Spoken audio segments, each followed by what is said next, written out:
Hello there viewers and welcome to the channel, and in this video I'm going to show you how to pot on a Cycad Cycas revoluta. Oh.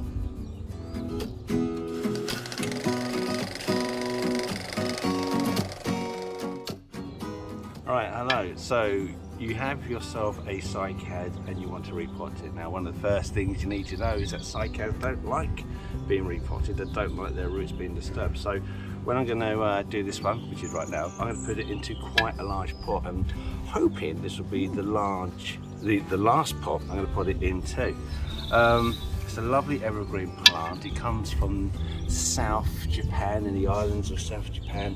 It's evergreen and it is actually surprisingly hardy. It will tolerate frost down to -5 before you get some damage on the leaves, and the plant will actually survive -10, although to be fair, as a specimen plant it will be rubbish because all the leaves will be knackered. So if I'm being honest with you, I wouldn't have it in the frost whatsoever. I'm certainly not going to do it. Possibly keep it in the greenhouse or a polytunnel over winter, but really you want to try and keep these as like a tough house plant. That's what I would do. But in the summer you can harden them off to full sunlight and leave them outside somewhere really bright. Anyway, enough of that jibber jabber. When planting these you need to get a nice compost. They like to have their soils slightly acidic, between about 5.5 and 6 pH. So what I bought is our lovely ericaceous compost. But their roots don't like to be kept wet, certainly not cold and wet, so I'm going to make sure I've got very good drainage. So if you look inside the pot, Okay. got some very big drainage holes, which is very, very lovely, because some of these pots have like one little one in the middle. It really isn't good enough. But I'm going to improve that.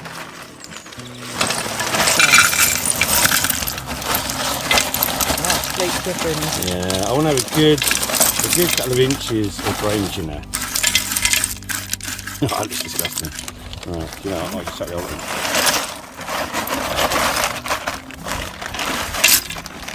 Okay. And then, once again, to improve the drainage of the compost. You can do it, honey. You can do it. Get in there. A bit of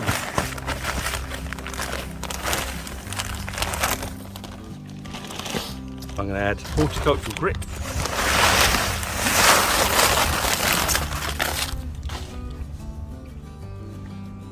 And then mix it up. Now, ericaceous compost, ericaceous is a weird name. It's from Ericaceae, which is your heath family, and these are plants such as rhododendrons, azaleas, heathers. They all like acidic conditions, and that's where the name ericaceous comes from. It's from Erica, the heather, which indeed is actually lime tolerant, but we won't go into that. But and that's why they're called ericaceous, from the Ericaceae family.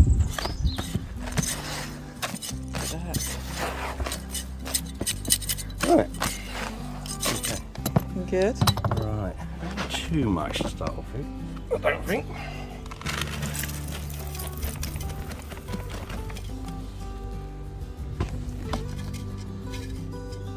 Any questions for me, Lorna? How fast? No, you always ask that. I knew you were going to say that. No. How fast do they grow? How big will it get? This year, next year, and the year after? Okay, can you get the camera to look into here? Possibly. See, there's a little tuft just down there. Yeah. You see that? Well, that's the new leaves. So however many there are there, which is probably about 10, 12. Yeah. That's this year's growth.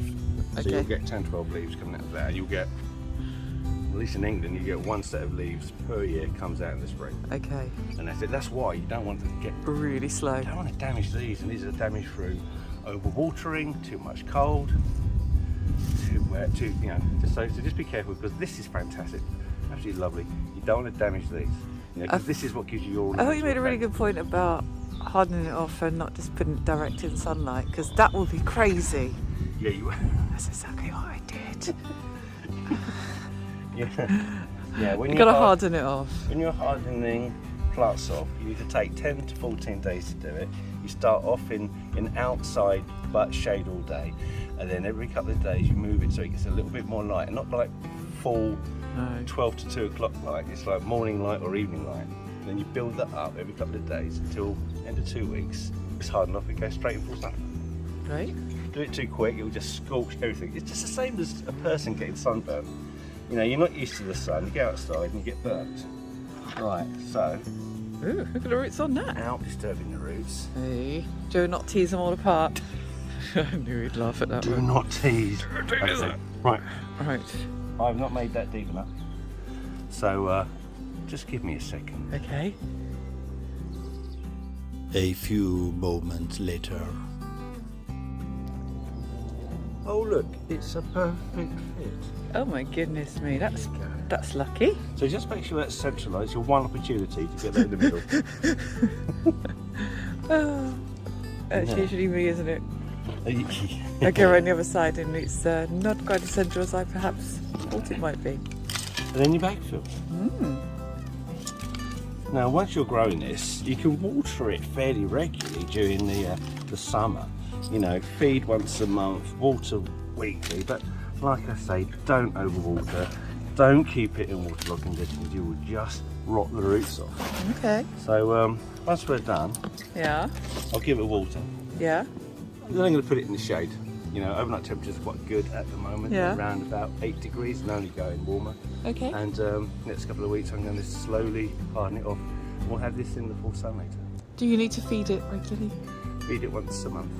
Okay. You just told me, didn't you?